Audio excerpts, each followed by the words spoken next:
Okay, so we're going to do a bit of a pattern review. So, I recently got it today. I've had 3 games in it. Top tank in all 3 games. I've had 1 win. The 1 win is the game that we're going to see. We got Wide Park as the first game, which I thought was horrendous for a tier 10 match, considering they had 2 chieftains. What can you do over the tracks? 10 degrees of gun depression. Anyway, onto this tank. So there's the engine in the back, 12% chance of fire, that's not too bad. There's the gun, 9 degrees of gun depression, that's not too bad. Track traverses are pretty decent. This tank turns well on hard ground, not so great on medium or soft ground. View range is brilliant, 420. Radio range 750 is big enough for most of the maps on World of Tanks. And the ammunition is stowed there, and we'll go through the penetration and everything in the rounds, because there's some different guns that you can pick, and there's the crew members, that's where they sit. So obviously the commander sits in the bulb, the driver's at the front, the gunner's to the right, and the radio man and the loader is to the left. So the tracks is the smallest part of armour. This thing can side scrape a bit because the tracks are just going to get knocked off. The side armour is the gun mantlet is made up of 3 different layers of armour. So there's your rounded 71s to 80, there's your rounded 91 to 120, 121 to 160 is there, on 160 to 190, then you've got 191 to 230, and the gun mantlet is whopping. So that's where your armour buffs came from. So here's the packages. You get a tier 8 gun, which fires really fast, 195 standard pen, 240 average damage, 263 APCR. The standard rounds on that are armour piercing. Then you get the gun that you had on the M46 Patton for free, the 105, and then the big gun is 268 pen, 390 average damage, standard tier 10, 105, aiming time 2.3 seconds. For the equipment that I use is medium gun rammer, vertical stabilizer, and improved vents. Because of the view range perks that I have on the tank and running food, you don't really need any optics. So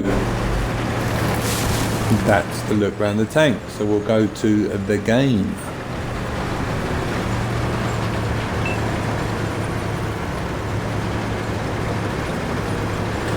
So we're taking up an advanced position, and we're pretty committed, considering the amount of tanks that we have camping on the ridges. Tank destroyer players love to do is sit on top of that hill. So we are committed to what we have to do over here. If they rush me, game over. But thankfully, oh thankfully, the Brazilian player in his light tank, who is the one that has the chance of spotting me, and isn't, as you notice, 251 metres away, even with his cupola showing, because he's trying to look at me through dense trees and bushes up here. Focus on this location. So these guys here are way too far away, trying to flank in a VKB, a T30 and a T54E1. Now, 2 of these guys are platooned with the artillery. This guy here is platooned with the artillery.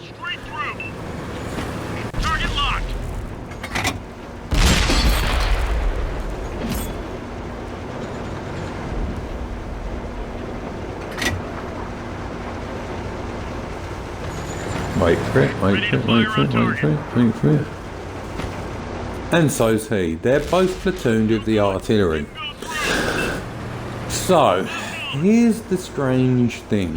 Why would you play those 2 tanks with your artillery player and come this way, and I'm on top of this hill,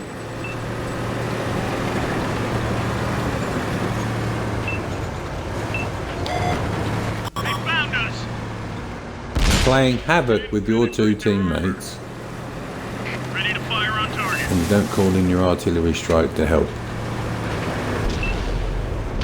Because the first thing I would do if I was playing artillery with my platoon is fire at something that was going to be a pain in the backside to them, to ward them off at least. So anyway, he has not fired one round in my direction, nor in this direction the whole game. So that's enough about him. Thank you very much for the enemy artillery for being focused and linear visioned elsewhere. That's great. So then there was the other problem that I had, was the fact that the Panzerkampfwagen 7 had come around the corner. Now those new tanks are particularly heavily armoured in the front. They're really not that difficult to pen from the sides, although you can get some ricochets, and in the rear they're really easy to pen, but we can't push too far because of this T-54E1 staring at me my direction. Who knows, I'm here, and there he goes, there's a pen into me. So we're going to tell him no, go away. We're going to punch him in the face, leave me alone. Firing your explosive rounds at E105, yeah, classy. Heat is not explosives, heat is heat. But he's got the wrong mixture of ammo. So once again, I have annihilated one of those guys. Platoon mate, the artillery's platoon mate. We want to get some assist on him if we could pick some up, but nobody else manages to pen him. Our artillery isn't looking this way. No problem, I'll do that myself then. Just wanted to lock him in place and maybe make sure he had to repair. He's definitely trying to harass that Patton, who can get out of the way, and we're going to kill him before he has the chance to do anything. They've spotted us. So the grill, thank you very much. Grill, never mind, a bit late for that. Ready to fire. But saving your health, Focus attention here.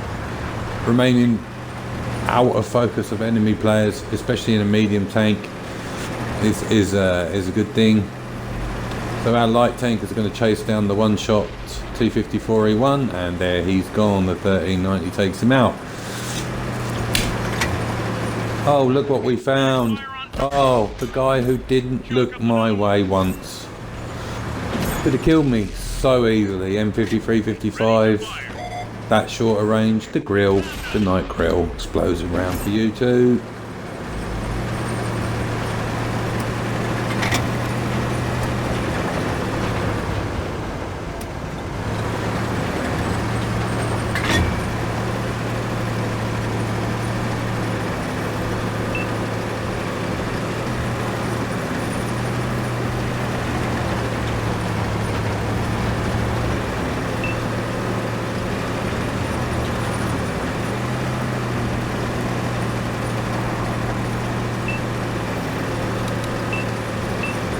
And that's the game.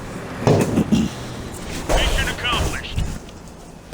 So that's my first really sort of like decent game in the Patton, I would say. Well, I had some good games, but I mean really good game. We make 46,958 credits, 5,365 damage, a high caliber and a first class tanker, top gun, sniper, you name it, and there's the list. So in my opinion, the Patton is great. It really is great. Thanks for watching. See you on the next one.